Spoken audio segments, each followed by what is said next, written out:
Son père n'était déjà plus de ce monde. Il avait été exécuté par la marine avant la naissance de son fils.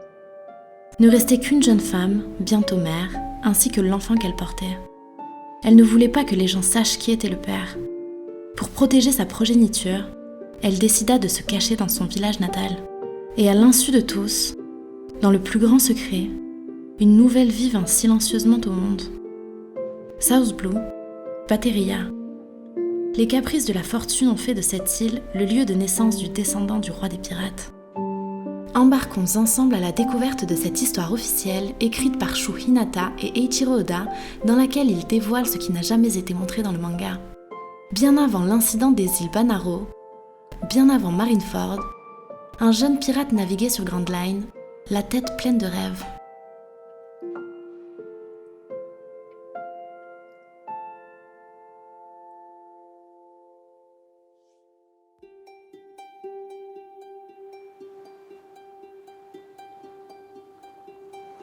C'est après avoir complètement dévié de la voie qu'on avait tracée pour moi que j'ai décidé de prendre la mer. Parce que j'étais persuadée que c'était là, sur cette étendue infinie d'un bleu profond, qu'existait le monde où je vivrais pour de vrai. Ce monde fait d'aventures dont je raffolais depuis mon enfance. Ce monde que je ne pouvais qu'observer un livre à la main. Ce monde où je me trouve, là, maintenant. Une île déserte avec ses cocotiers, un soleil de plomb, une plage de sable blanc, mon estomac complètement vide. Tout cela était bien réel. Le temps s'écoulait avec pour seul repère les cris des oiseaux marins et le paisible bruit des vagues. Depuis tout petit, je rêvais d'écrire un récit d'aventure. Un récit dans un genre proche de celui de Bregman, mon livre préféré. Bregman contient le journal de cet explorateur des temps anciens, Louis Arnott. L'épisode le plus célèbre étant celui de l'île aux géants, Little Garden. Les adultes autour de moi faisaient peu de cas de ces histoires qu'ils prétendaient n'être que des boniments. Mais moi, tout enfant que j'étais, je me demandais comment ils pouvaient en être si sûrs. Peu m'importe l'opinion des gens, je tiens à vérifier par moi-même. Tant que je n'ai pas constaté de mes propres yeux, je me refuse à apposer sur les choses et les gens telle ou telle étiquette. Aujourd'hui encore, mon avis sur la question reste identique. Même si l'on me disait que l'île sur laquelle j'avais atterri était l'endroit le plus proche du paradis. East Blue, île paradisiaque de Sixis. Une île déserte connue pour ne jamais laisser repartir les explorateurs qui y posent le pied. À la pointe de l'horizon, au large d'une mer vert émeraude et peu profonde, on trouve un courant marin particulier. Un courant qui traîne jusque l'île, les voyageurs qui s'en approchent. Un maelstrom qui oblige ceux qui s'aventurent sur l'île à profiter de vacances éternelles. Je poussai un soupir et m'assis sous un cocotier. À côté de moi reposait le squelette de celui qui m'avait précédé. Tout portait à croire qu'il s'agissait d'un pirate. Dans ses mains décharnées, il tenait un pistolet rongé par la rouille. Les armes et les bijoux sont de ces choses qu'on ne peut pas amener avec soi dans l'autre monde. Quand on meurt, seuls les os demeurent. Machinalement, je murmurais « On n'a pas de bol, hein ?» Je prononçais ces mots car je craignais d'oublier le son de ma propre voix. Et quand je me vis, dans un futur proche, dans un état semblable au sien, je me disais que je ferais mieux de le féliciter pour son labeur. N'importe quoi, je perds la boule. Je m'adossais à mon cocotier et fermais les yeux. Inconsciemment, je voyais déjà les choses comme si je ne m'en sortirais jamais. Ce n'était pas bon signe. On pourrait au moins lui creuser une tombe. Allez, je te file un coup de main. Une tombe ? Ouais, pourquoi pas. C'est vrai quoi, le pauvre squelette est exposé aux 4 vents. Je vais lui dresser une sépulture et célébrer un office. J'ignore qui il était, mais je suis sûre qu'il s'agissait d'un brave gars. Qui a parlé ? Je me redressai brusquement en ouvrant les yeux. Sur cette île déserte où personne n'était censé se trouver, j'avais le sentiment d'avoir à l'instant conversé avec quelqu'un. C'est alors que un bruit de pas se fit entendre sur le sable. Là, sous mes yeux, se dressait un homme seul. « Salut, enchanté. » Nos regards se croisèrent. L'homme me salua scrupuleusement. Une façon de faire qui convenait peu à une île déserte. « Je m'appelle Ace. J'étais en train de me balader sur la plage. Ça va ?» L'homme se présenta à moi. Son chapeau de couleur orange m'éblouit. Au moment où je levais les yeux vers lui en les plissant, il s'assit sans se faire prier. Ce n'est qu'une fois à sa hauteur que je me rendis compte qu'il s'agissait d'un jeune homme aux taches de rousseur. Nous devions certainement avoir à peu près le même âge. En observant son corps d'athlète, je me dis qu'il était fait pour les récits d'aventure et le bruit des vagues. Voilà comment s'est déroulée ma rencontre avec Portgas the Ace. La surprise me laissa muet. Jamais je n'aurais imaginé tomber sur quelqu'un ici. Toutefois, dès l'instant où je l'eus aperçu, le mot sauvetage me vint à l'esprit. Cet homme, non, que dis-je, ce messie nommé Ace, ouvrit alors la bouche. « Pardon de te demander ça de but en blanc, mais mon bateau est cassé. Tu pourrais m'aider ? On est dans la même galère. » « Ah !» criai-je alors en me tenant la tête entre les mains. Au même moment, sur la même île déserte de cet immense océan, il avait fallu qu'un second naufragé s'échoue. Quelle était la probabilité d'un tel incident ? Sans vigueur, je lui répondis. Mon bateau aussi a sombré à cause d'une tempête. Je l'ai offert à David Jones, avec la quasi-totalité de mes affaires. Ça m'a pris comme ça, en plein milieu de la tempête. J'ai eu envie de faire une bonne action. Mes lèvres séchées s'étaient mises à saigner. Cela faisait un bail que je n'avais pas discuté avec quelqu'un. David Jones est un pirate ayant existé il y a fort longtemps. On dit qu'il fut frappé par une malédiction et qu'il vit depuis au fond des mers. Quand un navire sombre, ce dernier et tout ce qu'il contient devient la propriété de ce pirate des profondeurs. Ah bon ? Je vois. On a tous les deux joué de malchance. En prononçant ces mots, l'homme aux taches de rousseur se mit à rire de bon cœur. Je le trouvais bien gai, moi, cet Ace, pour un naufragé, à tel point qu'il commença sérieusement à m'énerver. Comment pouvait-on rire dans un moment pareil ? Quoique, c'était peut-être normal. Il ignorait encore tout de l'horreur de cette île. Il n'était qu'un naufragé débutant. D'ailleurs, c'est quoi un naufragé débutant ? C'est quelqu'un qui, parce qu'il a faim et soif, pense et réagit de manière désordonnée. Tranquillement mais avec fermeté, je murmurai. Moi, ça fait 3 jours que je suis là. Des mots prononcés avec fierté, le torse bombé, comme si je disais « T'entends mon gaillard, ça fait 3 jours que je survis. Tu penses pouvoir en faire autant ? Moi j'en suis à mon 6e jour, j'ai gagné. » « Quoi ?» criai-je sans le vouloir. Sa situation était pire que la mienne. Mais dis-moi plutôt, je suis en train de fabriquer un radeau mais je m'en sors pas très bien. Tu ne voudrais pas me filer un coup de main ? Voilà où Ace voulait en venir. Il était tombé sur moi pile au moment où l'ampleur de la tâche à accomplir le désespérait. Travailler main dans la main pour construire une embarcation. À première vue, l'idée semblait séduisante, mais cela impliquait surtout de faire confiance et de partager le destin d'un inconnu que je venais tout juste de rencontrer. Nous étions sur une île déserte, un endroit où tout ce qu'on trouve ne l'est qu'en quantité limitée. Un lieu où il n'est déjà pas facile de survivre seul, alors à 2, non, c'était de la folie. Les gens sont des traîtres. Ils le sont d'autant plus sur une île déserte où tout est question de vie ou de mort. Personne d'autre pour nous voir. Comment faire confiance à qui que ce soit dans une situation pareille ? C'est pourquoi je refusais toute forme de coopération. Je ne voulais pas d'un ami. Depuis le jour où j'avais pris la mer, je m'étais juré de vivre seule, sans me reposer sur quiconque. Ainsi, je ne serai jamais trahie.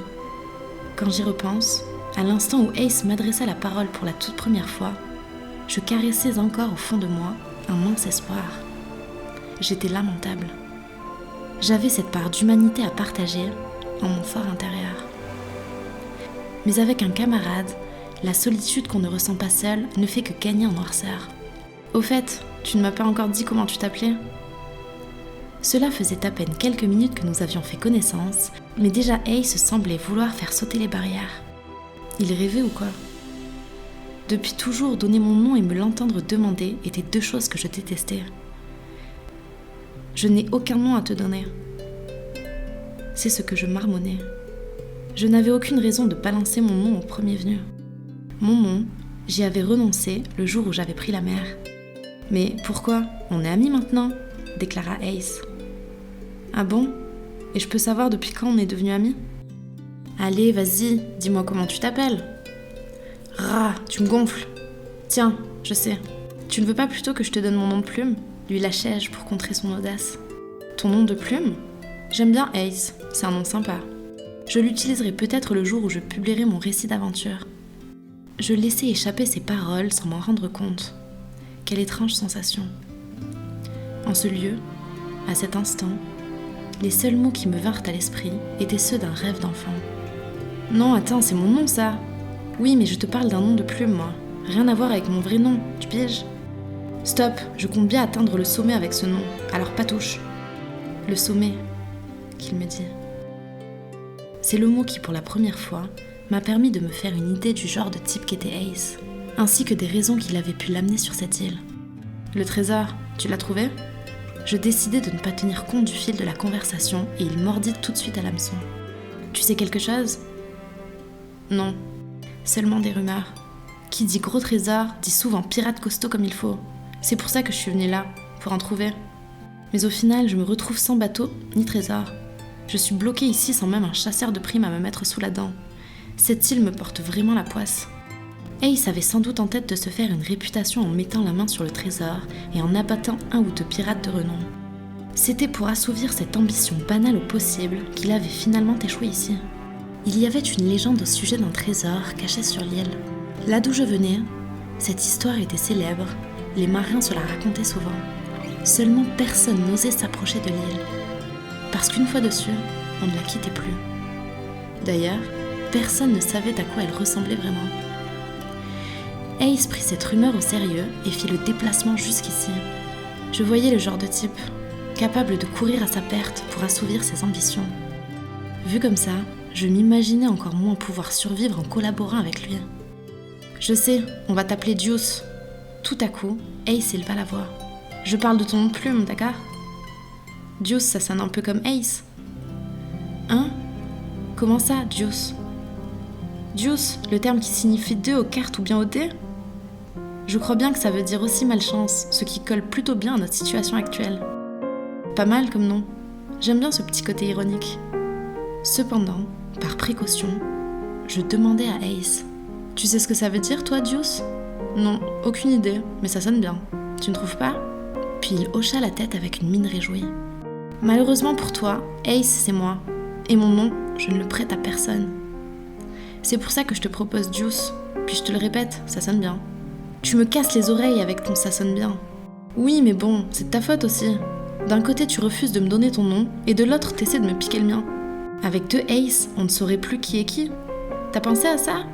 Si moi, Ace, je t'appelle aussi Ace, je serai qui finalement dans tout ça? Bah, tu seras Ace, non? Puis bon, je te parle d'un nom de plume, pour plus tard. Puis tu sais, c'est vraiment pas pratique comme prénom. Alors dorénavant, je t'appellerai Deuce. D'accord? Un dernier mot pour s'assurer que j'avais bien compris. Fais comme tu veux, mec. De toute façon, je n'ai pas l'intention de devenir ton ami pour la vie.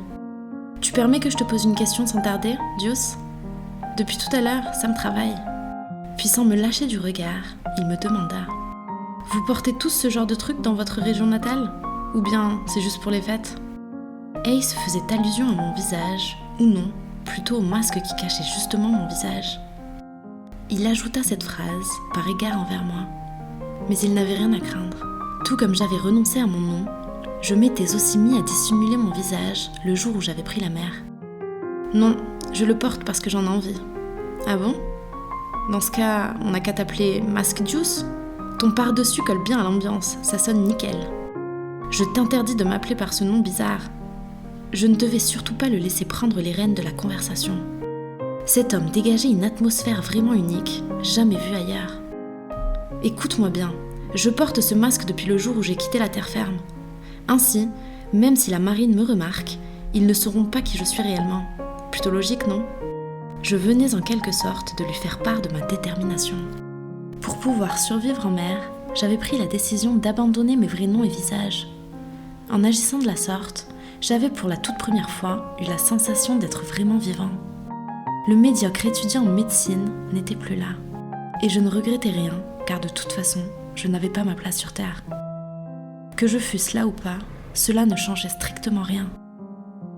Chez moi, ni mes parents, ni mes frères, ni même mes connaissances ne se souciaient de moi. Mon existence n'avait à leurs yeux aucune importance. C'est une chose qui arrive souvent, vous savez. Puisque c'était comme ça, Autant choisir un mode de vie conforme à mes sentiments, personne ne m'en blâmerait. Plus le temps passait et plus mon envie de devenir moi-même, de vivre comme je l'entendais, devenait forte. Puis un beau jour, comme ça, je m'étais saisie de Bregman. Et alors, brusquement, la mer dans tout son éclat m'avait sauté aux yeux. Ce fut une expérience puissante, un véritable choc, comme si seules les terres par-delà les mers étaient colorées. C'est à cet instant que je m'étais rendu compte que j'étais réellement moi-même, que la vie ne faisait que commencer et que désormais, il fallait foncer. J'avais donc pris la décision de vivre à toute allure, de toujours aller de l'avant, avec acharnement, de toujours me relever, quitte à devoir ravaler ma dignité. Et pour y arriver, j'allais avoir besoin de ce masque. Ce masque était la condition sine qua non pour exister tel que je suis. J'ignore si c'est logique ou pas, mais pour moi un homme doit se faire connaître à visage découvert, tu ne penses pas ? Je ne vois pas d'autre manière de faire. C'est que je n'ai pas particulièrement envie de voir ma tête mise à prix. Je veux juste vivre des aventures, c'est tout. Quand bien même, je ne vois là aucune bonne raison de cacher son visage. Je ne pense pas que tu puisses comprendre, mais tu dois savoir que chez moi, tous ceux qui prennent la mer à la recherche de la liberté sont pris pour des fous. Qu'il s'agisse de pirates, de criminels ou bien d'aventuriers, ils sont tous mis dans le même panier. Et le jour où les gens apprennent qu'une famille abrite un marginal de ce genre, tout le monde se met à lui jeter des pierres. Ah ouais, je vois. L'expression d'Ace venant de comprendre quelque chose s'éclaircit soudainement. En fait, ta famille, tu l'adores. Quoi ? Tu ne veux pas causer de tort à ceux que tu as laissés derrière toi ? C'est ça que tu me dis, hein ? Face à la soudaine objection d'Ace, l'image de mon père et de mon frère aîné, me regardant tous deux comme si j'étais un importun, me vint à l'esprit et ma voix s'érailla. N'importe quoi ! Au contraire, je les déteste, je les hais même. C'est pour ça que je suis ici aujourd'hui. Ah bon ? Bizarre. J'aurais pourtant cru le contraire. Objecta Ace avec un air boudeur, tout en frottant sa chevelure noire. Comme si je pouvais... Il avait deviné juste ou quoi ? Non, c'était impossible. Je ne trouvais toutefois rien de plus à ajouter. Moi, ma seule famille, c'est un petit frangin. Enfin, on n'est pas du même sang, mais bon. En prononçant ces mots, Ace porta son regard loin à l'horizon. Il est tellement bruyant, on dirait un vrai singe. Quand on était ensemble, j'en avais pas vraiment conscience, mais c'est le fait d'être séparée, de me retrouver seule qui me fait penser à lui. Lâcha-t-il ensuite un rictus au coin de la bouche. Un petit frère sans aucun lien de parenté, c'était là sa seule famille. Merci d'avoir entamé ce voyage à mes côtés. Abonnez-vous pour ne pas manquer la suite de ces aventures et je compte sur vous pour liker et commenter cette vidéo si elle vous a plu. Vous pouvez soutenir la chaîne en commandant nos œuvres sur notre Pop Store pirate, ça me permet de vous proposer encore plus de contenu et de vous offrir quelque chose en retour. Merci à tous ceux qui ont déjà passé commande, c'est grâce à vous que la chaîne se développe de plus en plus. Quant à moi, je vous donne rendez-vous très vite pour de nouvelles aventures, et d'ici là, portez-vous bien. À bientôt sur All Blue Channel.